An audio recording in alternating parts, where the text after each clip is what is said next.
Shalom and welcome to another in our series of podcasts from Temple Beth Am, a dynamic center for conservative Judaism in Los Angeles.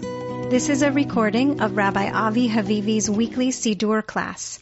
We're continuing with Maimonides, and we said last week, Maimonides says, you want to try to apprehend the nature of God to your limited ability, look at the manifold works in nature. And we just said that we have many prayers in our liturgy, the blessings on enjoyment of the senses, sights and sounds and smells, Asher Yatzar, the blessing you say after you go to the bathroom, the first blessing of the Shema, Psalm 104, which we say on Rosh Chodesh, all these liturgical passages that are about nature. And I said this before last week, I have no doubt that if Rambam were alive today, he would be fascinated by chemistry and physics and neuroscience and all that stuff that digs deeper and deeper into the nature of existence. And he would be fascinated by that as a philosopher, because that's what passed in the 12th century for being a scientist. Okay, so that's what we talked about. We're now going to go on with a little bit more of Rambam, and I'm going to go to a passage that Rabbi Rembam cited, but we did not read. Okay, I'm going to, and this, if you're listening at home, this is in the handout for last week, so it's not anything new. So the beginning of the text is what we read last week, right? It's a mitzvah to love and reverence God. How do you do that? You look at God's creations, and this triggers you to think, oh my God, it's so amazing. Okay, and Rambam recapitulates at the end of that chapter. Remember, though, he says, God is not, Rambam is a little worried. You might look at nature and you might become a panentheist. You might think that God is in everything. So Rambam says, and it's what's on the screen right now, but remember, God is outside the universe. God created all that. If God willed it to exist. If God willed it to not exist, it would all evaporate in an instant, a micro instant, but God would still exist. So God knows the world. God knows us. We don't know God. Okay? So the only thing that knows God fully is God. Okay? Which leads Rambam to say, where'd it go? At the end of this section, Hu hayodea, where my cursor is, Hu hayodea, vehu hayadua, vehu hadeya atzma, hakol echad. God is the knower, meaning the knower of everything and of God. God is the known, and God is the knowledge. So, I don't know, which sounds to me a lot like some Buddhist thing of the dancer and the dance. But that's the conclusion. So, because God is the only entity that fully knows God's self, that God is fundamentally a unity in the way that nothing else is a unity. I can't talk about that anymore because, I don't understand it. Okay, now we're going on to what Rabbi Rembam talked about. And he talked about, so therefore, why prayer? So we're in a different section. All of that was in all the stuff we've done before, and this first part, which we did last week, which I just summarized, are in the first of the 14 books of the Mishnah Torah, Maimonides Code of Jewish Law. The first section is called the Book of Knowledge. Okay, Sefer Deah, I don't remember. And the second division is the Book of Love, Sefer Ahava. Sefer Ahava has the laws of devotion to God. It's about tefillin and tzitzit and how you write a Sefer Torah and prayer. Oh, and Kriyat Shema and prayer. And prayer for Rambam means the Amidah. Okay? Because in general, in classic rabbinic thought, like if you look at the Talmud, prayer, unless otherwise specified, means the Amidah. Okay? So this is where Maimonides starts. Mitzvah taseh lahitpalel b'chol yom. It is a mitzvah to pray every day. How do we know that? Does it say anywhere in the Chumash, the Torah that you can think of, thou shalt pray. No, it does not say that anywhere. We're coming to the end of Deuteronomy. I said to you, since the last Simchas Torah, did you notice anywhere where it says, thou shalt pray as one of the 613 mitzvot? Absolutely not. But it does say, va'avadetem et Hashem Elohechem. You shall serve, worship. Okay. Avadetem means serve or worship. Here it means worship. You should worship the Lord your God. Mipi hashmu'a lamdu. From tradition, Maimonides is saying, our interpreters who lived before us, our forebears, interpreted this worship to be avodah zo hi tefillah. This worship is prayer, as it says in Deuteronomy, which we read a few weeks ago. Ula ovdo b'chol levavchem, to worship God or serve God with all your heart, mind, your lev. Amru Chachamim, quote from the Talmud, Ezo hi avodah shebalev. What is worship of the heart or by the heart? Zo tefillah. So now he's quoting the Gemara. By the way, Rabbi Rambam made a point, I'm not going to dwell on this a lot, that, from, let's say, the 800s, certainly to Rambam's era and beyond, there was a group of Jews called Karaites, Karaim, who believed in keeping the laws of the Torah, but they rejected rabbinic interpretations of the Torah. They're still around. I think there's a synagogue of them. Where is it in Northern California? I think in Foster City. There's a Karaite synagogue, or Daly City, one or the other. And so the Karaites said, oh, you rabbinites are making up this thing about prayer. It doesn't say that anywhere in the Torah that we're supposed to pray. Okay? So this lineage of interpretation is important to Maimonides to say, no, actually, the mitzvah of praying is from the Torah, because it says, serve the Lord your God, and it says, serve God with all your heart, and our sages says, what is service of the heart? This is prayer. Now, just to consider the alternative, serve God with all your heart could mean go feed hungry people at a soup kitchen. Serve God with all your heart could mean go offer animal sacrifices. Serve God with all your heart could mean study Torah and contemplate, like we just read in the last chapter.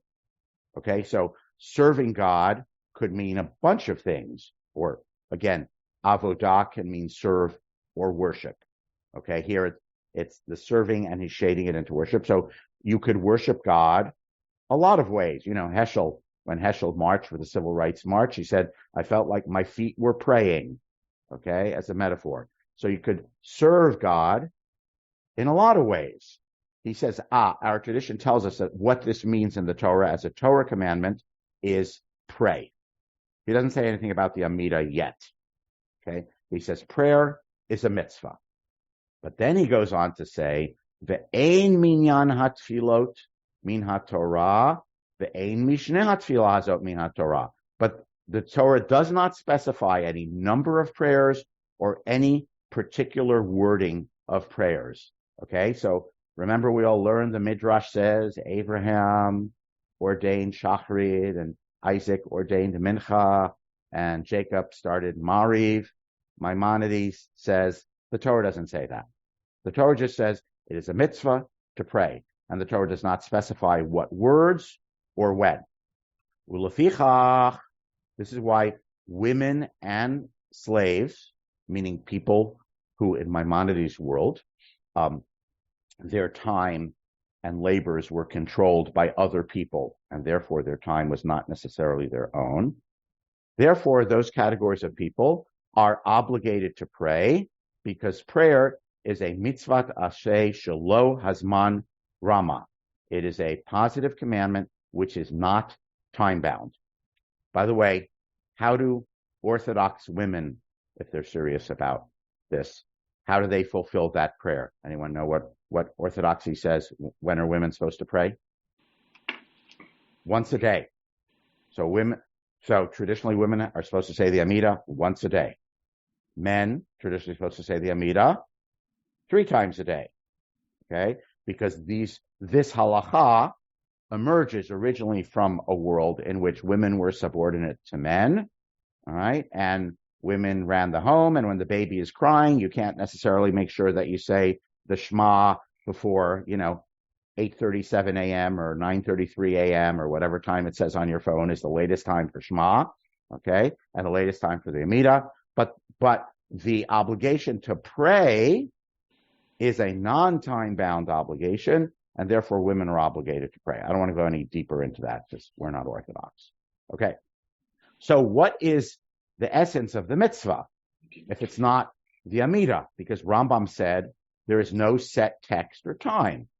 So tell me, if there's no set text or time according to the Torah, tell me what the mitzvah means. Okay? So the mitzvah means Ela chiyuv mitzvah zo kahu. This is what the obligation is. Sheyehei adam mitchanen umitpalel b'chol yom. A person must petition and pray every day. Umagid shivcho shel HaKadosh Baruch Hu, and utter the praise of God. And then you ask for your needs. And then you give thanks. Does this sound familiar? You say praise of God, then you express what your needs are, your requests, supplications, and then you say thank you. Where do we know that tripart division from in prayer? We've talked about it before. Yes, Alan? The Amidah. Amidah. The first three blessings, we say you are great. Then the middle 13, we say, here's what I need, please. I want the sick to be healed. I want the captives to come out of the tunnels. I want I need to have enough money in the bank.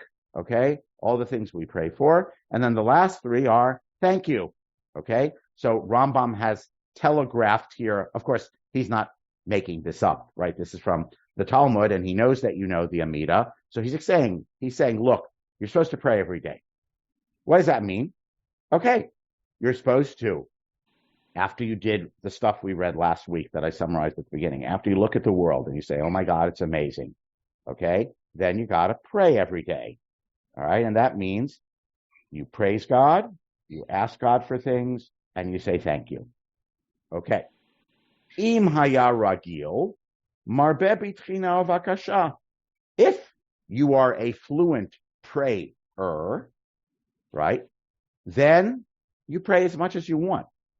But if you are very limited, okay, you're not very articulate, then you can pray whenever you're able to, and however you're able to.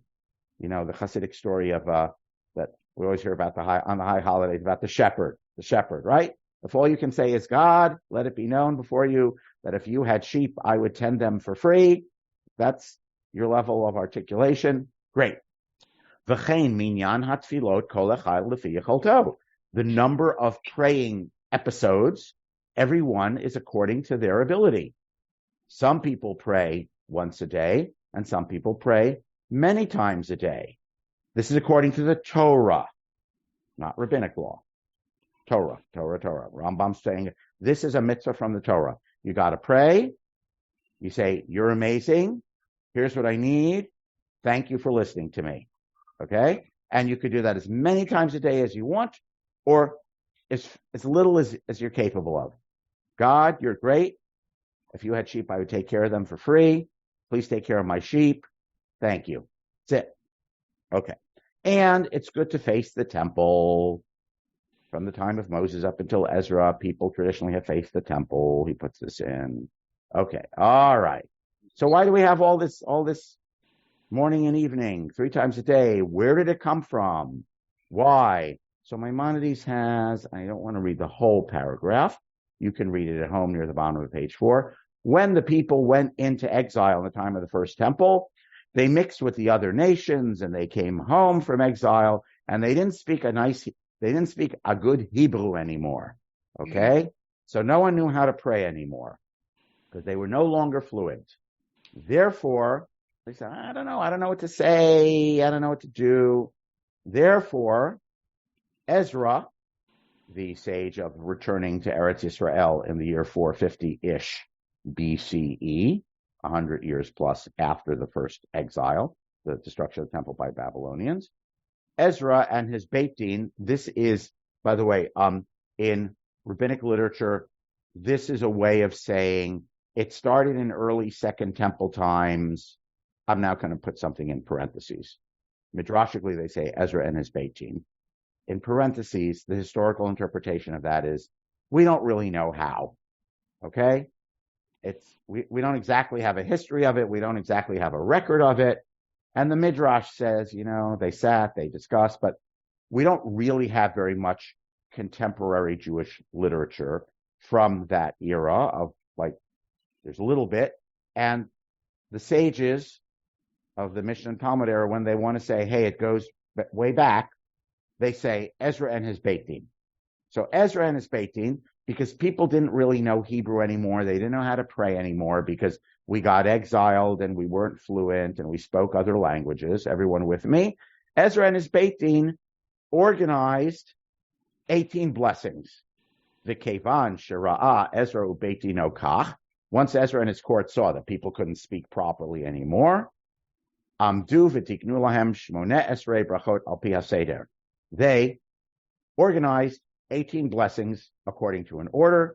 As Alan told us, the first 3, Shevach Lashem, praise of God. The last 3, gratitude. And the middle one is asking all of your things, right? And of course, we know the Amida is still called the Shmona Esrei, even though it's 19 blessings. And we talked about that when we talked about the Amida. How did it get to be 19? We're not going to talk about that right now. Okay? And this way, everyone knows a basic format of prayer. That's how it got to be organized, right? So, that's where I cut it off. There we go. Okay, I'm going to unscreen share, I think. So, Maimonides is saying, it's a mitzvah to pray from the Torah. I'm summarizing. The Torah says, you must worship God, avodah. And it says, va'avadatem et Hashem b'chol levavchem. You should worship God with all your heart. He quotes, and he says, our traditional understanding of how you do that, it doesn't mean serve at a soup kitchen every day. It doesn't mean offer animal sacrifices every day. It doesn't mean bring in your neighbor's trash cans every day. It doesn't mean study Torah every day. It means pray. Avodah Shebalev is worship by the heart. We say worship of the heart, but of course in English, that could mean either by the heart or you're worshiping the heart. It really means worship by your heart, okay, is prayer. That is, he says that's a traditional interpretation. The Torah mitzvah is pray. Mitzvah of every day. Pray however you pray, okay? Some people did that a lot. Some people did that a little. When we went into exile, people stopped knowing Hebrew. They stopped knowing how to pray. They lost their traditions. Therefore, when they came back from exile, Ezra and Ezra's Beit Din did us all a favor. For some people who struggle to make it through the Amida, they would say, it's not such a great favor, okay? But in Maimonides' framing, Ezra and his Beit Din did us a great favor by organizing for us words of prayer. So how do we have this Amida, which traditionally men are supposed to say 3 times a day? Women, I know from women, Orthodox women say it once a day. By the way, Orthodox women may daven 3 times a day, but the minimum is supposed to be once a day. No halacha. And if you're egalitarian, you can say what you want to say. I'm not. The part of the challenge of egalitarianism is then we if we're fully egalitarian, then we put on people obligations that they may not carry out. We really do them a favor by doing that. It's a whole other discussion. Okay. I opened a can of worms. I tried to close it. Okay. Sorry about that. Okay. So basically, how do we have this Amida? Ezra and his Beit Din organized this for us. So really, you're supposed to pray anytime, all the time, as much as you want. Say, God, you're amazing. You walk down the street, you stop and smell the roses. God, you're just so amazing, Thank God I can smell the roses. I have my sense of smell. I'm physically able to do that. Hashem, I hope you help me smell the roses up to 120, successfully. And thank you for whatever you've given me so far. Okay? So that's how you're supposed to pray, according to the Torah, according to Maimonides. Ezra gave us specific words, Ezra and his group, because people didn't know how to do that anymore. Okay? By the way, it's an interesting, if we step back from the history of it, what Maimonides says is the history of it, there's an interesting debate in there, of course, about should prayer be spontaneous or should it be fixed, right? Or in rabbinic terms, keva versus kavanah, if you've studied Mishnah, tractate, brachot, right? Should prayer be fixed or should prayer be spontaneous? And the answer, by the way, of course, the Jewish answer is, the same Jewish answer is always both, okay? You're supposed to say the fixed things. If anyone remembers what the Mishnah and Talmud say, you're supposed to say the fixed things. But if you didn't vary anything from day to day, you really didn't do it right. You always need to refresh something. Say your own Misha Berach for sick in the middle of the Amidah. Request your own personal needs. Say Elohai Netzor or your version of Elohai Netzor after the Amidah, right? If it's the same thing, wrote every single prayer, then it's not full. It's got to be both fixed prayer and spontaneous prayer. And Rambam is explaining this is how we get to do it. So Ezra gave us this version, which is our practice, Maimonides is saying, of fulfilling the Torah's commandment. And the Torah's commandment is just worship God with your heart, which means pray. Okay, that's how we get from, and why did Rabbi Rambam mention this and why did I bring it? Because that's how we get from, if Maimonides just says, hey, I'm supposed to contemplate the amazing nature of God, then why do I need to come to shul? Why do I need to daven? Why do I need to say these specific words? So this is Maimonides' answer. Because it's a Torah mitzvah to worship God, and people used to know how you do that. And then they stopped knowing how to do that. So our sages organized a system to make sure that you would have some version of knowing how to do that. And that's what the Amidah is. None of this has to do with the Shema or any of the other prayers. We're only focused so far on the Amidah. And we're not going to talk about Maimonides' principles of the Shema or anything else. Okay. We're half an hour into it. It's 8:45 a.m. I'm going to pause for, does anyone have questions, comments, thoughts about anything to do with any of the Rambam stuff we did? Because I think unless you have some question which catches me on the hook, I believe we probably will move on next. Questions, thoughts about Maimonides? Does it all make sense? All makes sense. Everything that Rambam says makes sense because he's a rational philosopher. Doesn't mean you have to agree with it or accept it, but, he wants to make sure that it all hangs together. This is his system of how it all hangs together, right? We start from, I'm supposed to contemplate God with my mind, right? Somehow, to try to apprehend God as best I can with my feeble little human brain, this mush of cells and chemicals. Okay, so it's a very vast, big undertaking, right, that I do in my limited way with my limited apparatus. Well, how am I supposed to do that? Maimonides. All right, the answer is, well, it's a mitzvah to worship. In Torah times, people knew how to do that. People stopped knowing how to do that, so we gave them the Amidah. This is kind of their key forward. Right now, I know that there are many people, contemporary people, who would say, no, the words in the Siddur are actually the obstacle to me contemplating. The rabbis always give some drash about this, on high holidays. There's so many words, if the words are an obstacle. Or the contemporary rabbis say, the Amidah is found on page 11 through 17, or the words that are written in your heart. It's the lingo nowadays. Meaning, if the words on the page are an obstacle, that shouldn't be an obstacle to fulfilling the Torah's mitzvah. So I understand, I'm well aware, we're all well aware, that for many people, even some of us, or some of us some of the time, or all of us at one point or another, the words on the page can actually be an obstacle. The sense that we're supposed to say words on a page can actually be an obstacle to fulfilling what Maimonides says is the Torah's core original mitzvah of prayer, about prayer. I got that. Okay. There's a hand up in the Larry Diane household.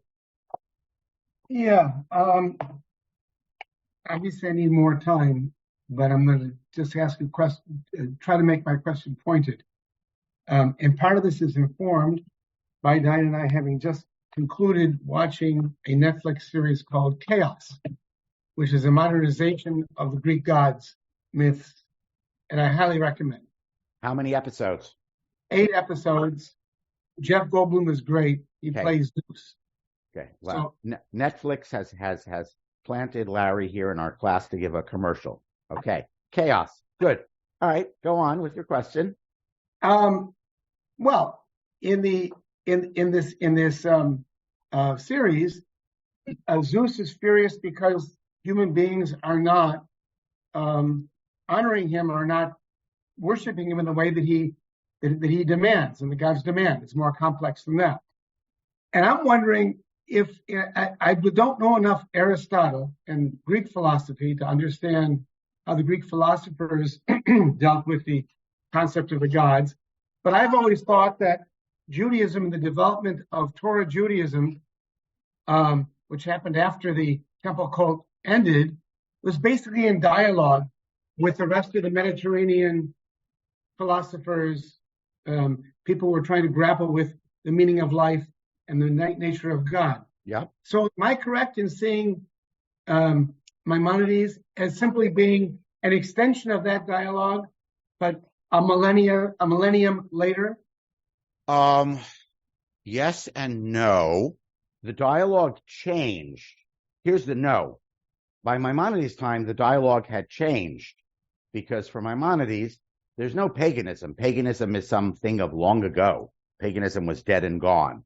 So for Maimonides, there's Christianity and Islam, right? So the world had become, so in the Western world, air quotes, monotheism had won out over paganism.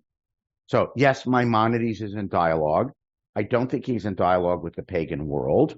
By the way, the interesting question, which is I don't know about, is at what point, I actually have a slim book, which is an essay, really. It's like a book that's like 100 pages long. It's a translation from French that I confess I've never read, but I'd like to, called Did the Greeks Believe Their Myths? So part of the issue of at least late antiquity means rabbinic era and early Christian era, when there are still pagans around, is in what way did they believe this, right? Did they, that's kind of what the question is. Pause, don't jump in. The dialogue is, to answer your question, by the way, I'm guessing Aristotle thought, I don't think Aristotle thought the myths were literal, but I don't know. I don't know anything about Aristotle. But the dialogue point is, if you think back to the material we did months ago about rabbinic midrash, where we had a number of midrashim about God looks different to different people. At the sea, God looked like a man of war. And at other times, God is like a lover. And at other times, God is like a loving parent. And at other times, God appears to be a judge. This is the rabbinic way of saying, I'm going to now make it in philosophical terms, okay? But the rabbis didn't generally say it in philosophical terms. They said it in midrashic terms. This is rabbinic Judaism's way of saying, you pagans think that all of these forces in the world are actually different independent forces that are in conflict with each other and have an independent will. You're wrong. That is a misconception. They are all actually different manifestations of one force, right? And we have like debates in the Talmud where, the heretic asked Rabbi Abahu. Actually, the heretic with Rabbi Abahu is usually a Christian heretic, but there are other stories where, the heretic asked Rabbi Yehuda Hanasi, right? So the debate is over. Are there multiple independent forces, Or is there a unified theory? What do the physicists call it? Unified field theory, whatever it is, to reduce the four forces, the four basic physics forces to only one force, right? So Rabbinic Judaism says it's all one thing. You pagans are mistaken by thinking it's different forces. There's no God of war. Sometimes God is warlike. And there's no goddess of love. Sometimes God is about love. It's all one God. So, Larry, my answer is, I think that's the point of dialogue. Maimonides is not worried about paganism because there ain't no more pagans in his sphere. I mean, I know there are Hindus, but he's not talking to Hindus. He doesn't know about Hindus. Okay. So whoever he's dialoguing with, and dialoguing is probably not got in the seminar room and talk, but literarily and philosophically, conceptually dialoguing with, he is dialoguing with Islam and Christianity. That's how I would see it. He is not dialoguing with paganism. The rabbis, 1,000 years before him, were dialoguing with paganism. They had that dialogue. That's my answer. I think that's my answer. Okay. Does that make sense? Great answer. Yeah.